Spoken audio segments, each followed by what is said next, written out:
You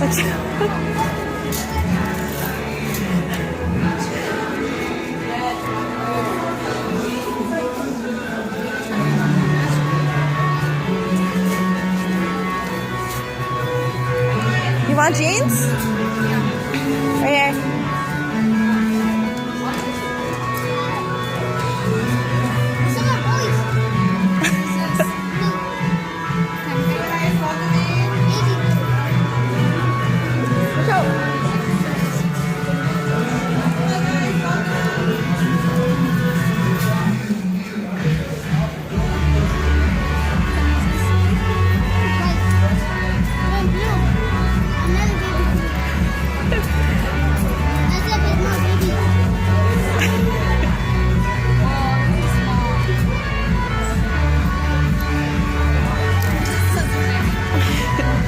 How do you know it doesn't fit you?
What'd you say?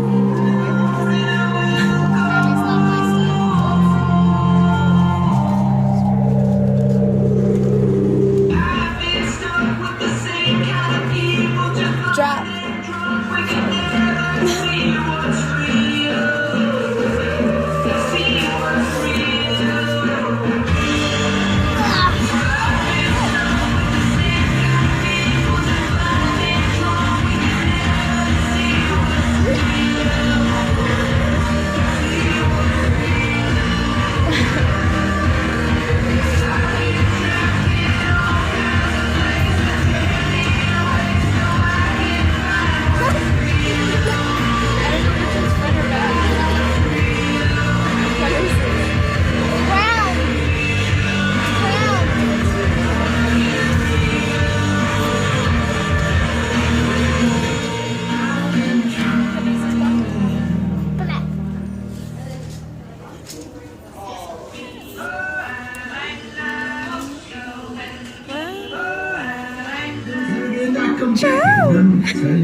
That's what she can. Ruby,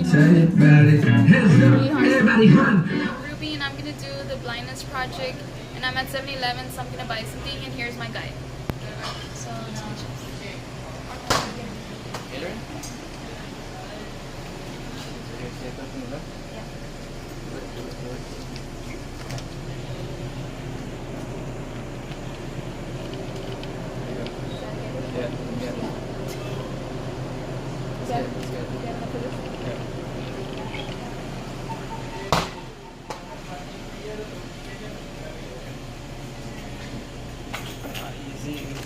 see. What? I'm gonna grease you.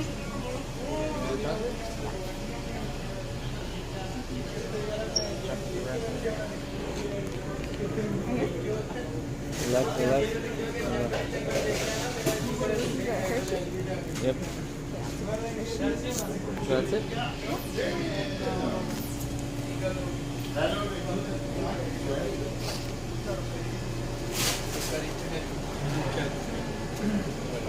We're waiting in line right now. So we'll start picking up the money. So I have to give you the milk? Oh, man. Doritos or Cheetos? Yeah. Come on, man. You're messing with me. There you go. Oh, but that makes it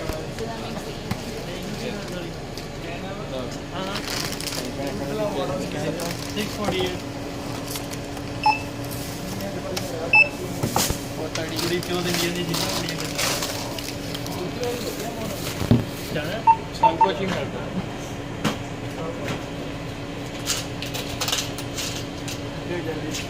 that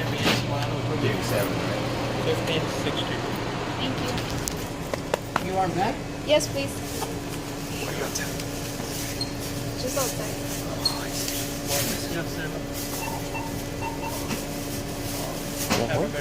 Thank you. Now we go outside or what? Yeah. Okay, very much.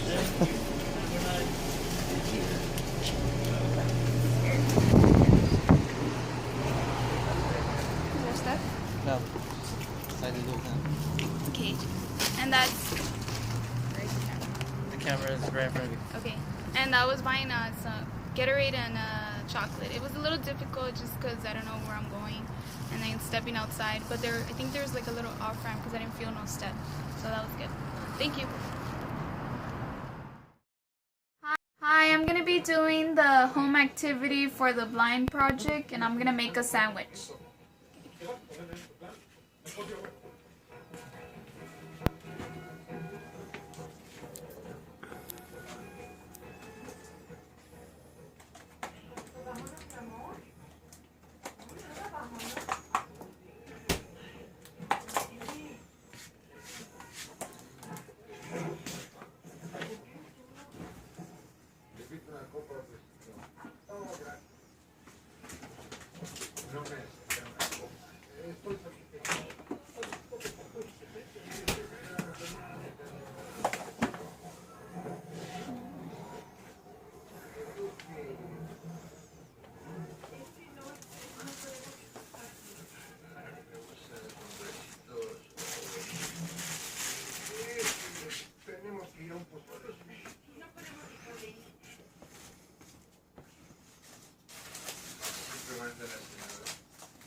find the mayonnaise.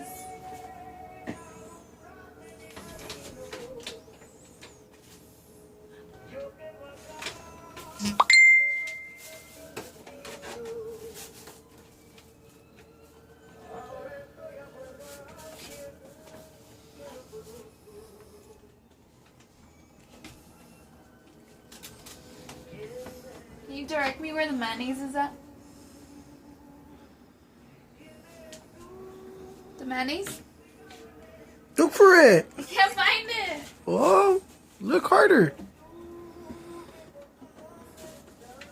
Bottom right. Bottom right. Door. Door.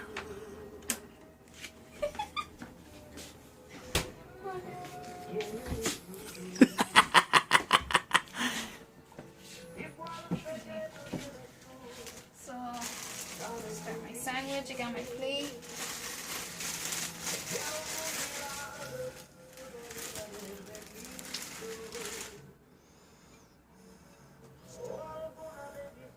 So this is how fat girls make sandwiches. Stop. Just kidding.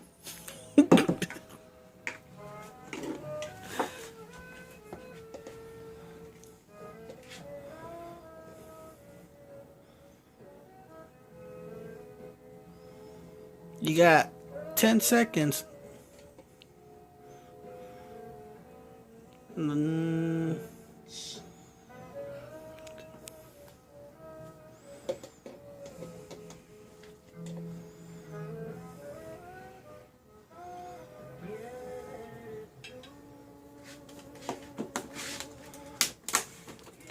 This is already pre-washed, so it makes it easier for me. Hmm? Why is it slimy?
This is my sandwich.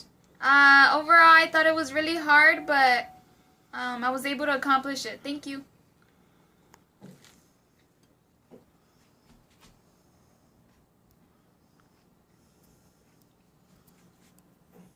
Hi, so after finishing the videos and this project, this blindness project, I really enjoyed it. First of all, I want to say it was interesting to not being able to see. So the first question is environmental hazards. Were there any or accessibility problems? I went to the mall, and at the mall I felt that there were a lot of tight aisles, and it was really loud. So me not being visually impaired, it was really hard because I'm not really used to using my ears. It was hard to hear, and like it wasn't that I needed to hear like anything, but it was just like kind of overpowering. Like you start hearing like all these noises that you never really pay attention to, so that was quite interesting. At 7-Eleven there was an off ramp as you entered the store, but the aisles were really tight. Like even with my guide, we crashed a little bit. He was like, "Well, be careful," and so I found the aisles to be quite tight. And then in my own house, the only hazard I think of is like when I was looking for a spoon, I was very cautious that I wouldn't touch a knife, and I didn't, like before I did the sandwich, I didn't check to see if everything was put away. I just kind of wanted to see what would happen. So I think the only hazard would be not getting the wrong ingredients first of all, and then also maybe if something was rotten, or grabbing a knife. The next question is, discuss the kinds of training you would need to successfully adapt to a disability. I know from reading chapter 12 that there is, since the moment that you are diagnosed with being visually impaired, they start treatment with you or training for you to be able to live, meaning, so like there's two things that they focus on for you to grow up as an independently adult. It's called orientation and mobility. Orientation is using your senses to know the space between yourself and an object or another person, and then mobility is the other one. Mobility is being able to move within an environment. These two help so that you are able to work with as little assistance as possible. If you train in orientation mobility, that's what it helps you on. It also says in the book that it is teaching the concepts of skills necessary for students to travel safely and efficiently in their environmental setting. So I think this is great. Practicing orientation mobility really helps. Also, I have skills in orientation mobility. What it builds is positive self-concept. I can see that because you are able to get around and know that you can do it yourself, and you don't always have to have somebody else. It also develops fitness because you're able to move around. It develops social relations, like increasing the opportunity for social interactions through independent traveling. And it also helps increase the employment opportunities and options. So I think this is really important because I know there is an underemployment for those that are visually impaired. So I think a lot of practice in orientation and mobility will help that. And then it says, how might you need to adapt to your home environment to live independently? To live independently, you need to increase the ability to you need to develop your independent living skills. So it's like daily routines such as washing your clothes or taking care of it, actually selecting your clothes, shopping, making your food, prepping your food, and also managing your money as well. So how would you get help with this? Someone who is visually impaired, it's by a vision specialist. They are responsible for this kinds of instructions of your daily routines, which is overall your independent living skills. And then there's certain categories that go into independent living skills, like social interactions. So many people who are not visually impaired are used to learning through observing, like myself.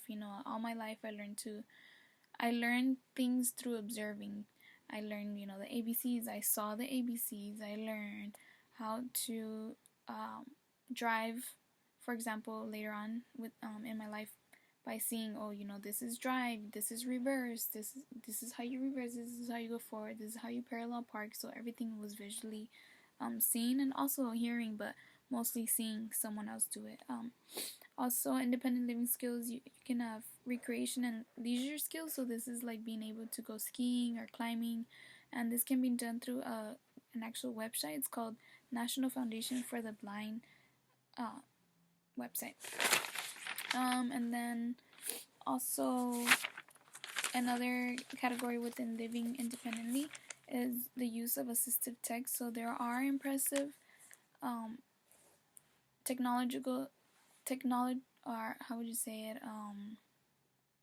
there are technology that can help you get through independent living, but it's not very accessible to everyone. I'm pretty sure it's very expensive. So but there are apps like that can identify how much money you have, like this is $1, this is $5, and it'll speak to you. So those are something cool that can help with independent living skills. And then there's also a section on career education. You must start early to need to develop knowledge of ranges of careers. So like I said before, there's a very serious underemployment of visually impaired. So not practicing a career from an early age is very important. And another aspect of independent living skills is visual efficacy. It's the use of remaining vision. It's specialized through teachers, and they teach you functional vision, plan learning activities, and they also use functional vision. They also make us use those who are visually impaired practice functional vision effectively. So it's using the other vision you have rather than the one in your eyes. So I'm guessing it would be your senses, hearing, smelling, tasting, touching. So overall, I think someone who is visually impaired, to be prepared to live independently, they really just need to practice their mobility and orientation. The sooner practitioners know that someone is visually impaired, and they start training them, it's the best, because they get to practice everything they need to at a young age. Braille, being able to read Braille and communicating using their senses effectively, being able to move around places, experiencing outside activities like climbing and running and hiking and bicycling, and just doing everything that a person should be able to do. So I think this project was awesome. I enjoyed it a lot. Being blind really showed me a different perspective, and it was just great, and I would request it for anybody else who would like to do it. This was the Blindness Project. And